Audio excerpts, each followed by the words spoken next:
Hello friends, welcome to Rajan ITI YouTube channel. जैसा कि हम आपके लिए हर ट्रेड जैसे कि fashion design and technology, swing and technology, dress making, इन सभी ट्रेडों के लिए हम क्वेश्चन लाते हैं। हमारे चैनल द्वारा आप लोगों के लिए कई सारे क्वेश्चंस लाए जाते हैं ताकि आपको पढ़ाई में आसानी हो। ठीक वैसे ही आज हम आपके लिए कुछ क्वेश्चंस लेके आए हैं, ऑप्शनल क्वेश्चन लेके आए हैं जो कि swing technology, fashion design and technology and dress making तीनों ही ट्रेडों के लिए बहुत ही इंपॉर्टेंट हैं। जैसे कि आप जानते हैं CITS के एंट्रेंस आने वाले हैं, तो उन्हीं से रिलेटेड कुछ टॉपिक्स से रिलेटेड मैं आपके लिए ऑप्शनल क्वेश्चन लेके आई हूँ। तो आज के जो हमारे क्वेश्चंस हैं वो हमारी स्विंग मशीन से रिलेटेड हैं।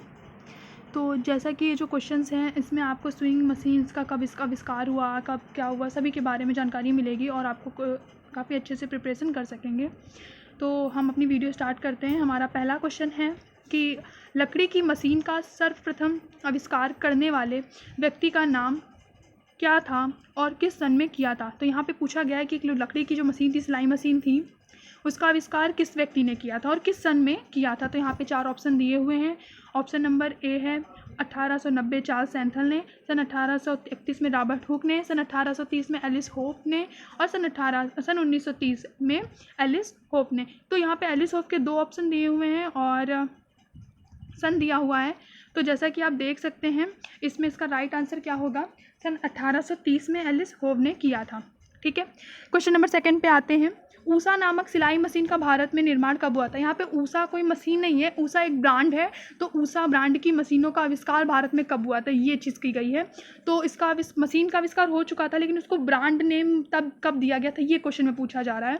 तो यहाँ पे ऑप्शन क्वेश्चन में ऑप्शन दिए हुए हैं। Option number A 1930, option number B 1835, option number C 1932 1932 और ऑप्शन नंबर डी 1935 यानी कि 1935। तो इसका राइट आंसर क्या होगा, ऊषा मशीन का, सिलाई मशीन का भारत में आविष्कार कब हुआ था, सन 1935 में। इसका राइट आंसर क्या होगा, डी होगा। ठीक है, सन 1935 में इसका आविष्कार किया गया था। ओके, ठीक है। अगले क्वेश्चन पे आते हैं। हमारा अगला क्वेश्चन है क्वेश्चन नंबर 3। सर्वप्रथम घुमावदार आई पॉइंटेड सुई एवं एक अंडर थ्रेड शटल का प्रयोग किसने अपनी मशीन में किया था। मतलब कि इसमें पूछा जा रहा है जो आई पॉइंटेड सुई होती है उसको लगाने का और अंडर थ्रेड शटल का प्रयोग करना किसने अपनी मशीन में किया था सबसे पहले, ये क्वेश्चन में पूछा जा रहा है कि आई पॉइंटेड सुई और अंडर थ्रेड शटल का प्रयोग किसने अपनी मशीन में सबसे पहले किया था। तो यहाँ पे ऑप्शन दिए हुए हैं। ऑप्शन नंबर ए है Alice Hope, option number B है Charles Santhal, option number C है थॉमस सेंट और ऑप्शन नंबर डी है कोई नहीं। तो इसका राइट आंसर क्या होगा क्वेश्चन नंबर 3 का, क्वेश्चन नंबर 3 का राइट आंसर होगा ए, एलिस होप ने किया था। ठीक है, एलिस होप ने क्या किया था, सर्वप्रथम अपनी मशीन में आई पॉइंटेड सुई और आई अंडर थ्रेडेड शटल का प्रयोग किया था। ठीक है, अब आगे बढ़ते हैं, अपनी वीडियो को आगे ले चलते हैं। जैसा कि इसमें क्वेश्चन नंबर 4 कहा गया है। कोई क्वेश्चन टफ नहीं आते हैं, आपकी ट्रेड से ही आते हैं। अगर आपके माइंड में ये आ रहा है कि CITS के इंटरेस्ट में कहाँ से क्वेश्चन आते हैं, तो कहीं बाहर से नहीं आते। जो आपने ITI में पढ़े हैं टॉपिक्स, जो भी हैं टॉपिक्स से उसी में से आते हैं, बस क्वेश्चन को घुमाकर पूछ लिया जाता है। तो अगर आप ठीक से पढ़ रहे हैं और आप अपने क्वेश्चन को ठीक से पढ़ रहे हैं, ऑप्शन पढ़ रहे हैं, तो आपको क्वेश्चन से ही जुड़े हुए ऑप्शन भी मिलेंगे और आपको पता चल जाएगा उसका राइट आंसर क्या है। लेकिन अगर आपने उस टॉपिक के बारे में पढ़ा हुआ होगा। ठीक है, तो क्वेश्चन नंबर 4 है हमारा, लेदर या लेमिनेटेड फैब्रिक की कटिंग मशीन का नाम क्या है। तो यहाँ पे ऑप्शन दिए हुए हैं die cutting machine, option number B bend knife cutting machine, option number C overlock machine, option number D heavy duty machine. तो क्वेश्चन नंबर 4 का राइट आंसर क्या होगा, क्वेश्चन नंबर 4 का राइट आंसर होगा ए, डाई कटिंग मशीन। ये जो die cutting machine होती है ये मोटे फैब्रिक के लिए होती है। लेमिनेटेड, यहाँ पे पूछा जा रहा है लेमिनेटेड फैब्रिक क्या होता है। लेमिनेटेड मतलब फैब्रिक मतलब होता है एक फैब्रिक के ऊपर दूसरी फैब्रिक की परत होना, मतलब जो काफ़ी थिक फैब्रिक होता है। ठीक है, लेयर्स होती हैं, वो होता है लेमिनेटेड फैब्रिक। ठीक है, तो यही पूछा जा रहा है और वो काफ़ी मोटे होते हैं, इस वजह से मोटे कपड़ों को कटिंग करने के लिए दादा तो काफ़ी मोटा होता है, ये तो पता ही है, आप सभी को पता होगा। तो क्या होता है, इसी प्रकार के मोटे कपड़ों को कटिंग करने के लिए हम क्या करते हैं, डाई कटिंग मशीन का प्रयोग करते हैं। आगे बढ़ते हैं, हमारा क्वेश्चन नंबर 5 है, थॉमस सेंट ने सन 1790 में किस मशीन का आविष्कार किया था? तो इसमें ऑप्शन दिए हुए, option number A family model, option number B lock stitch machine, option number C overlock machine, option number D लकड़ी की मशीन। तो यहाँ पे ऑप्शन दिए हुए 4 और क्वेश्चन क्या है, थॉमस सेंट ने 1790 में किस। तो सबसे पहले देखिए थॉमस सेंट ने कौन सी मशीन का आविष्कार किया, किस सन में किया था, 1790 में। तो अगर आपको पता है कि 1790 में थॉमस सेंट ने कौन सी मशीन का आविष्कार किया था तो आप इस पर राइट आंसर का टिक कर सकते हैं। तो थॉमस सेंट ने, क्वेश्चन नंबर 5 में थॉमस सेंट ने 1790 में किस मशीन का आविष्कार किया था? तो इसका राइट आंसर क्या होगा, ए, उसने फैमिली मॉडल मशीन का आविष्कार किया था। उसके बाद मशीनें, अन्य प्रकार की मशीनें बनना शुरू हुई, जैसे कि पावर मशीन, ओवरलॉक मशीन, ठीक है, बेंड नाइफ कटिंग मशीन, मतलब बहुत सारी मशीनों का आविष्कार हुआ, लेकिन 1790 में सबसे पहली मशीन का आविष्कार थॉमस सेंट ने किया था। ठीक है, अगर आपको कुछ भी समझ में नहीं आ रहा है या फिर कोई डाउट है या कोई टॉपिक है जो नहीं समझ में आ रहा है तो आप मुझे कमेंट बॉक्स में कमेंट करके बता सकते हैं, तो ताकि मैं आपकी कुछ हेल्प कर सकूं। ठीक है, और मैं आपको बता दूं, हमारे चैनल के माध्यम से, राजन ITI यूट्यूब चैनल के माध्यम से हमारे द्वारा ऑनलाइन क्लासेस चलाई जा रही हैं, जो कि CITS की एंट्रेंस प्रिपरेशन के लिए चलाई जा रही हैं। तो अगर आप चाहते हैं कि आपकी CITS एंट्रेंस की प्रिपरेशन और भी अच्छी हो तो आप हमसे कांटेक्ट कर सकते हैं और हमारे द्वारा चलाई गई CITS एंट्रेंस की क्लासेस को ज्वाइन करके अपनी एंट्रेंस की प्रिपरेशन और भी बेहतर तरीके से कर सकते हैं। ठीक है, और अगर आप क्या कहते हैं हमारे चैनल के माध्यम से क्लासेस ज्वाइन करना चाहते हैं तो आप हमें इस नंबर पर कांटेक्ट कर सकते हैं। ये कांटेक्ट नंबर है 90 60 58 28 42। ठीक है, ये कांटेक्ट नंबर है, आप इस पर कॉल करके हमसे बात कर सकते हैं और अपनी ऑनलाइन क्लासेस ज्वाइन कर सकते हैं CITS एंट्रेंस की प्रिपरेशन के लिए।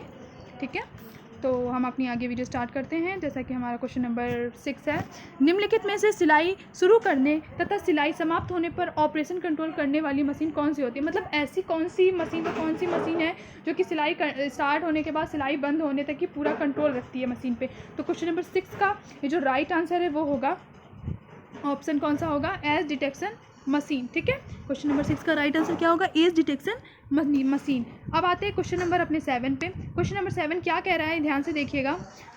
घरेलू सिलाई मशीन का नाम क्या है? जो मतलब घर में यूज़ करते हैं उस सिलाई मशीन को और क्या बोला जाता है, ये क्वेश्चन में पूछा जा रहा है। तो ऑप्शन दिए हुए हैं यहाँ पे, ए फैमिली मॉडल, बी सिलाई मशीन और सी पावर मशीन। तो क्वेश्चन नंबर 7 का राइट आंसर क्या होगा, फैमिली मॉडल है। जो हमारी घर में सिलाई मशीन यूज़ की जाती है उसको क्या बोलते हैं, हम फैमिली मॉडल मशीन बोलते हैं, स्विंग मशीन कहा जाता है। ठीक है, क्वेश्चन नंबर 8 आते हैं, मशीन निडल पर किस तरफ से प्रकाश ठीक आता है? तो ऑप्शन दिए हुए हैं यहाँ पर, बाएं तरफ से, ऊपर से, दाईं तरफ से, कहीं नहीं से, मतलब कि कहीं से भी नहीं। तो इसमें ऑप्शन दिए हुए हैं 3। तो आपको ये चीज़ पता होनी चाहिए कि जब मशीन पर हम काम कर रहे होते हैं तो निडल पर प्रकाश किस तरफ से आता है। तो किस तरफ से आता है, क्वेश्चन नंबर 8 का राइट आंसर क्या होगा, ए होगा, बाईं तरफ से आता है। ठीक है, चलिए हम अपनी वीडियो को आगे बढ़ते हुए चलते हैं।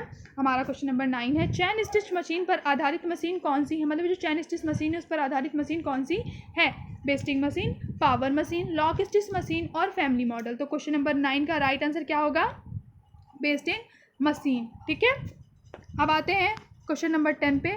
ब्लाइंड हेमिंग मशीन किस स्टिच दर 1 मिनट में कितनी होती है? ब्लाइंड हेमिंग मशीन मतलब ऐसी सिलाई जो कि अंधी सिलाई बोला जाता है, मतलब जो कि दिखे नहीं, काफ़ी बारीक सिलाई होती है, उसको बोलते हैं ब्लाइंड हेमिंग। तो हेमिंग को तुरपाई बोलते हैं, लेकिन ब्लाइंड हेमिंग मशीन होती है जिसकी सिलाई हमें दिखती नहीं है, बहुत बारीक सिलाई होती है। इसकी सिलाई की जो दर होती है वो कितने होती है?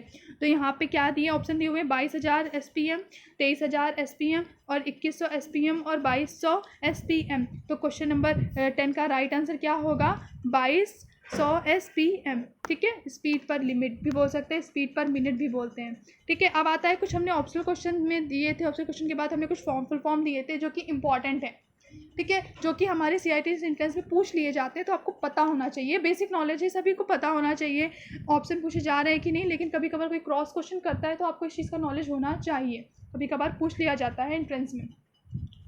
SPM का फुल फॉर्म पूछा गया है, तो यहाँ पर SPM का फुल फॉर्म होता है, SPM का होता है स्टिच पर मिनट भी होता है और स्टिच पर स्पीड पर मिनट भी होता है। ठीक है, तो याद रखिएगा। कैड का होता है CAD, कैड का होता है C से कंप्यूटर, A से एडेड, D से डिज़ाइन, कंप्यूटर एडेड डिज़ाइन। ठीक है, फिर आता है NSTI का। तो NSTI का फुल फॉर्म क्या होता है, नेशनल, S से स्किल, T से ट्रेनिंग और I से institute, national skill training institute. ठीक है। अब आता है CITS का। तो CITS का क्या होता है? क्राफ्ट इंस्ट्रक्टर ट्रेनिंग स्कीम, ठीक है। फिर आता है NIFT, निफ्ट आपने सुना होगा, हमारी फैशन फील्ड में सबसे ज़्यादा टॉप का कोर्स होता है इसके अंदर, ठीक है। तो निफ्ट का फुल फॉर्म क्या होता है? National institute of fashion technology, जिसको हम निफ्ट बोलते हैं, NIFT, निफ्ट, ठीक है। तो हमारी आज की वीडियो आपको कैसी लगी आप कमेंट बॉक्स में ज़रूर बताइएगा। और अगर आपको कोई भी टॉपिक समझ नहीं आ रहा है तो आप हमें कमेंट में करके बता सकते हैं, हम ज़रूर आपके लिए उस पर वीडियो बनाएंगे और आपको एंट्रेंस में प्रिपरेशन के लिए हेल्प करेंगे। जैसा कि हमने आपको बताया, मैं आपको फिर से बता दूं कि हमारे चैनल के माध्यम से CITS एंट्रेंस की प्रिपरेशन कराई जा रही है। तो आप लोग CITS एंट्रेंस की प्रिपरेशन के लिए हमारे द्वारा ऑनलाइन क्लासेस ज्वाइन कर सकते हैं, जो कि fashion design technology, swing technology and dress making की ट्रेड के लिए चलाई जा रही हैं। और उसमें क्लासेस ज्वाइन करने के लिए आप हमारे कॉन्टैक्ट नंबर पे कॉन्टैक्ट कर सकते हैं, कॉल करके कॉन्टैक्ट कर सकते हैं, जो कि है 90 60 58 28 42, ठीक है। इस पर आप कॉल करके हमसे कांटेक्ट कर सकते हैं और हमारे द्वारा ऑनलाइन क्लासेज जो चल रही हैं उसको ज्वाइन कर सकते हैं। Thank you so much for watching my video.